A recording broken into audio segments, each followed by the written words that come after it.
Hey guys, this isn't a regular video that I usually do, but I decided to go with a tutorial today and forgot my intro. Hey guys, Super Gabby, if you don't already know, and this is a tutorial on how to make a end screen slash thumbnail. I don't know why, but for me it was a difficulty in the beginning, but as long as you get used to it and you use this thing, then you're fine. Well, the first thing about making a end screen or anything is that you're going to have to find your software. I recommend using this. It's not a software, it's online, and it's called Picmonkey.com. It's really like a really good photo editor, and it's online, it's free and everything. The first thing that you want to do on making any end screen or anything like that is that you're going to have to find your source images. So I got my images right here, my downloads, and they're over here. And, well, what you're going to want to do, if it's anything, if it's an end screen or if it's a thumbnail, most likely for your thumbnail, you want to go with, okay, I'm going to exit this out for now, and then this is how it's going to look like. When you go to choose your canvas size, make sure you're going to want to go to design, and then go on custom, and then make sure that you have this setting right here. If you're doing a thumbnail, the first thing I'm going to be doing is a thumbnail. 1280 by 720. 1280 by 720 is basically accepted by anything online and is the most likely size of which it's going to be showing up. Then you're going to probably want to change the background color. So how you do that is you go on canvas color, and then you go and, you can do whatever you want, just fiddle around with it. That's good. See, very neutral, very neutral. You're going to want to make it light if it's an end screen. Then you're going to want to make the background light. But then you can add details, and that's further in the video. So next thing you're going to want to do is you're going to want to add your overlays. And the overlays is right here. So you can either add what they want, what they have. They have squares, and then you can, resize it and stuff like that. But I honestly prefer just, getting your own overlays, because that's usually how it goes. So, what we're going to go on is your own, and then in here, you're going to choose the files that you want to use. So then you can resize it, you can change the color, you can do a lot of stuff, which I think is pretty cool. And then you can also fade out the image depending on how light or how dark you want it, but I'm going to want it not faded. And then, of course, eraser, you can, erase it away. So, when you got your image and you size it to the size that you want it to be, then you're going to have the option here to rotate the image.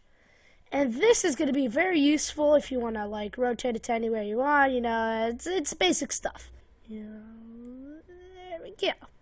So when you're done making the image how you want, cropping it the way you want, erasing it the way you want, then just do it with the rest of your overlays or the rest of the overlays you want to add. So for this one, let's go through it one more time. Resizing. You can, move it around and stuff. You can change the color. You can rotate it. And you can fade it. So I'm going to be going here. Yeah, and you can flip it. I forgot to mention that. You can flip the image. And you can also horizontally flip it and vertically flip it. So yeah, I'm going to like it like that. Here's how you add the text. So if you want to add a text, then you're going to first of all choose your font. Then you can edit it from there. I'm gonna try to find a good one right over here, and then you can go over and add your text. So let's say I can go around with it, put it right here, and here's how you make your text bigger depending on where you want it or how big you want it. And then if you can make it bigger and smaller by going on the top and bottom part. Same as the images, you can rotate it and do all that good stuff. So I'm going to go finish this up with speeding it up right here.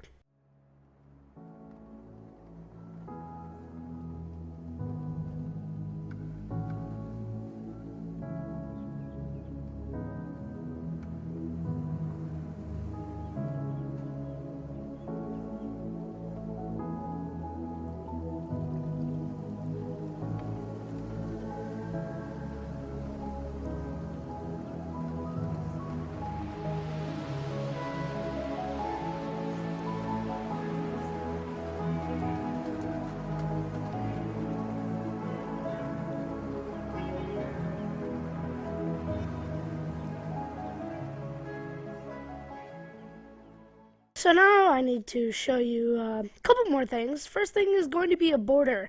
I suggest for a thumbnail, sometimes you should use it, sometimes you should not, because as you'll see in here, it makes this canvas size bigger and then it shows what's on the outside, and you don't want that. You want to keep it at 1280 by 720. So yeah, just you should probably keep it regular for a thumbnail, but if you're editing something else or whatever, you can mess around. So from here, I'm just going to be adding a couple more things to my photo. So, yeah, that's just going to be in a bit. I'm just finishing up my overlays.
It took a while for us to actually get to another step, but now I'm going to one of my favorites, which is textures. Yes, I love these because they make your thumbnail or thing look cool.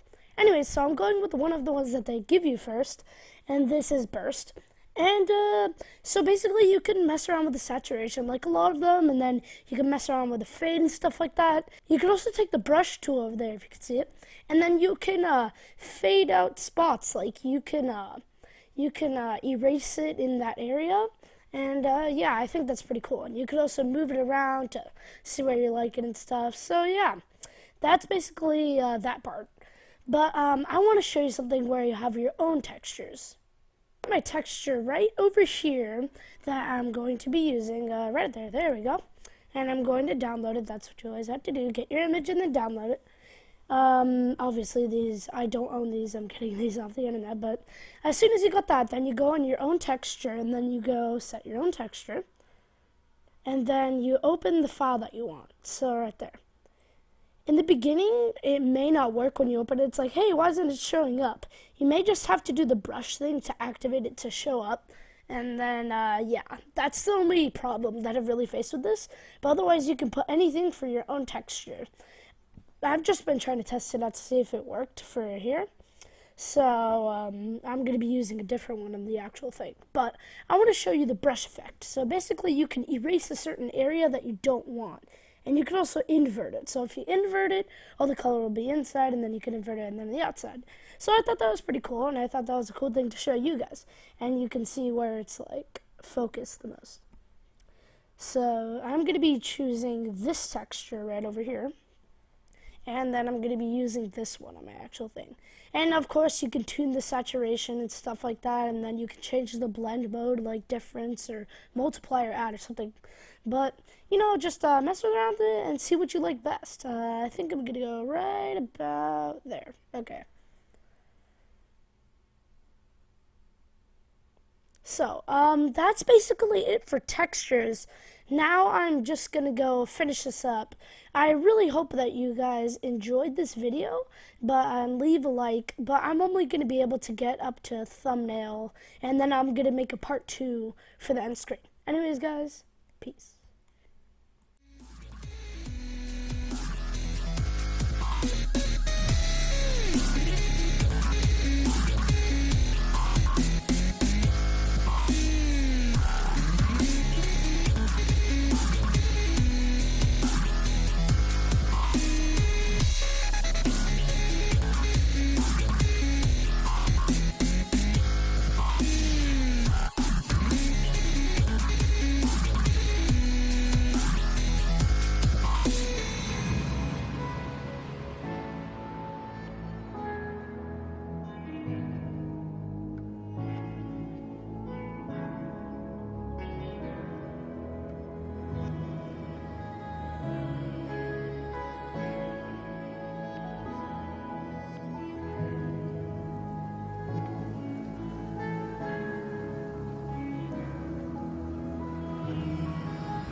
Well, this is the end of the video, guys. Thank you so much for watching. Oh my god.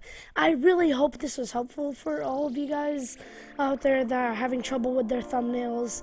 But yes, please subscribe. Please watch my videos. Please do all of that. I love all you guys. Peace.